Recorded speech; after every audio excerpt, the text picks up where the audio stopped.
All right, everyone. This is Donovan Paschal with Embark.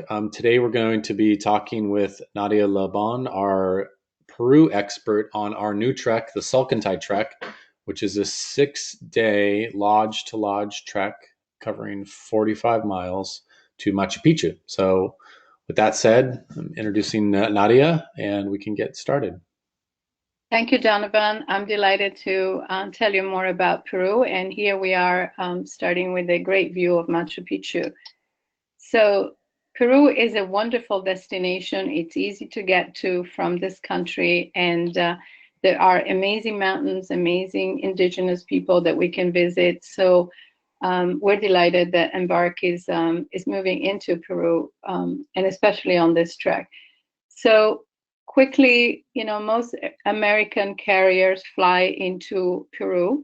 It's about an 8-hour flight from Los Angeles. You can fly to Lima, then you check in with custom and immigration, and then you can fly on to Cusco. Cusco is the starting point of any activity in the area of Machu Picchu. And as we can see, we see Santuario Machu Picchu here and the Salkantay trek. So this is a really interesting trek because it's the best alternative to the so-called classic Inca Trail. It's a 6 day of hiking. You stay in, as you said, in these lovely lodges. It presents sort of a moderate to challenging experience to hikers. And also because the lodges are quite small, we experience this as an intimate journey with your other participants. So it's really a wonderful combination of a great trek, mountain views, comfort in your accommodations, and the challenge of reaching Machu Picchu after these 6 days of hiking. So the program that you have designed shows that you start in Cusco, do the trek and return in Cusco, and then depart. Here is a view from Google Maps, and it gives you a good impression of how the landscape changes as you move along the trail. You're starting from the west, you cross the Andes, the Andean range itself on the Salkantay Pass, and then you descend toward the east, toward the Amazon, and as soon as you start dropping down around 10,000 feet, you see how green the landscape becomes. And there is this warm air coming up from the Amazon. You see flowers, birds. It's quite a stark contrast with the snow-capped peaks of Salkantay. So we start by flying into Cusco, which is a beautiful town with a lot of archaeological sites, which are also combined with the colonial structures that the Spanish conquistadores put on top of it. It has beautiful restaurants, beautiful hotels, a lot of indigenous people that walk around. And we always welcome participants on the trek to arrive maybe a day earlier or so to foster better acclimatization, but also to enjoy the city itself. So after we've sort of rested in Cusco after our journey from the US, we start off on this journey to Machu Picchu. So our day 2 of this program takes you from Cusco to the start of the trek. And along the way, we have this beautiful site where we can see Inca structures and also this great moon-shaped carving that indicates a temple of the moon for the Inca people.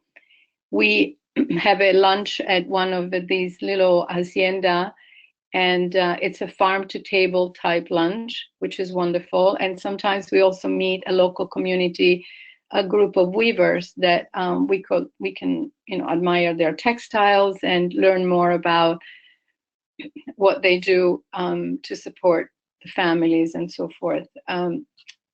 And then we start heading out on this trek. The first day is about a 3 to 4 hour, depending on the weather and how the group feels. And you arrive at the first lodge, which is about 12,500 feet. And as you can see, you're in this beautiful setting with snow-capped peaks. It's quite an amazing place. We have all the comforts of jacuzzi, beautiful rooms, sauna, and we start settling in for the night. Every time you arrive at one of the lodges, you're always welcomed by the staff. You're settled in your rooms, and then you usually have a briefing with the guide every night on how to prepare for the next day. The following day, we do an acclimatization hike to a lake called Humantay Lake. As you can see, you make your way up. You gain about another 1,000 feet. You get closer to the glaciers. And at this lake, we usually have a blessing with a local shaman just to get the participants ready for the journey ahead and also to contemplate this very special place. As you know, the mountains are very special to the Incas. They bring the rain, which brings again then fertile fields and so forth. There's a lot of mythology attached to these mountains. So after we rested from this acclimatization hike, we are ready to tackle the crossing of the pass. The pass is about 15,200 feet, so it seems quite high. But again, you have spent several days now over 11,000 feet, and so your body is acclimated and ready to go. And the trails along the Salkantay trek are always pretty wide. We use mules to carry our luggage, so clearly the trails are well trodden. And as you can see, you make your way up alongside a moraine to reach the point of the pass. And as I said earlier, this is a true Andean crossing, like if you were to cross the Himalayas or the Alps. You're just sort of going from one side of a place to the other, and it's quite remarkable. And as you make your way down, you leave the big mountains behind and you start going toward what they call the cloud forest. The second lodge and the second night on the trek is spent still at a fairly high elevation, which is 12,800. It's a smaller lodge. It's 6 rooms only, which allows for a more intimate experience. And then you can go out at night at stargazing, which is really an amazing experience in the Andes. It's so clear and there's no light to impede the view. As you go down further, the third lodge is at 9,000 feet. As you can see, the landscape has changed tremendously.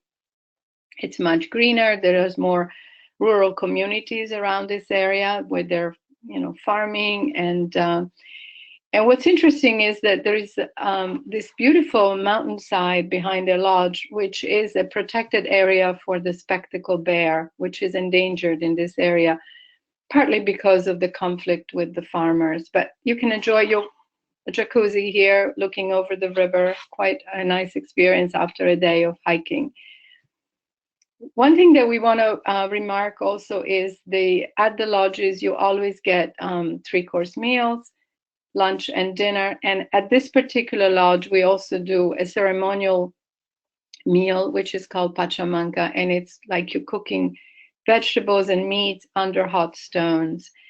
And the food is always prepared in a way that is more conducive to helping you acclimate better, lighter, more energetic type of food, which usually works really well. And I assure you, you don't lose weight on this trip.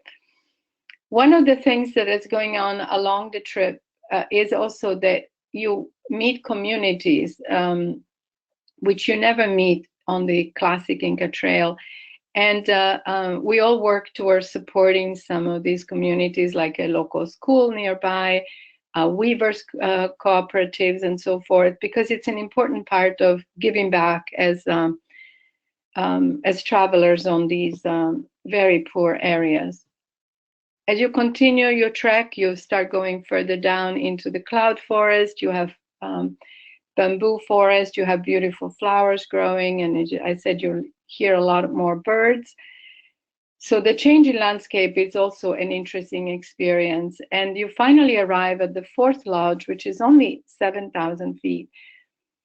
And at this point, you're in a setting of coffee orchards, avocado, bananas, a lot of growing vegetables and fruit. And we meet with a community of coffee growers at the end of the day. So we have some kind of experience to connect with the local people. And the last day of the trek will take you from this lodge at Lukma up on a ridge, which you see on the right side, and then you go down the other side, and you have the first really magnificent view of Machu Picchu itself.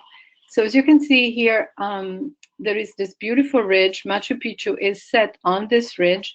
It's an east to west lineup, and unfortunately, the trail that used to take the Incas from this location over to Machu Picchu has not been restored. So we have to descend all the way down to the river, which is about a 3,000-foot descent. And then the next day, we can go up to Machu Picchu from the west side along the road. So this is, again, a beautiful view. Not many people hike this trail, and so it's a very special moment to be there. So just to give you an idea of how we go about arriving at Machu Picchu, so Yactapata on the left side here is the place where the previous photo was taken, and from here you have to walk down to the river. Once you get to the river, there is a short train ride, about 30 minutes, that take you around the Machu Picchu sort of ridge to a town called Aguas Calientes, or also known as Machu Picchu town. We spend a night here, and then the next day we take the switchback road by bus that takes us to the citadel itself. So this is the road, as you can see here. So we spend the night in the little town of Aguas Calientes. Then the next morning, we ride the bus up this road, and here is the entrance to the sanctuary. And so the next morning, we visit the sanctuary. We have a general tour of the main point of this archaeological site. And then we hike this peak called Huayna Picchu, and it's a very steep, exposed staircase type trail that is doable for most people, except someone that could be exposure issued. But it's a very spectacular viewpoint, as you can see from the photo on the right. Looking down, you see the whole complex, and it's quite an accomplishment and an amazing view. So after the visit to Machu Picchu, we return to Cusco and depart. So this is a wonderful experience, as you mentioned, because it combines the challenge of a 6-day trek at high altitude with very comfortable lodges and the goal of arriving at the citadel of Machu Picchu, which is one of the 7 wonders of the New World.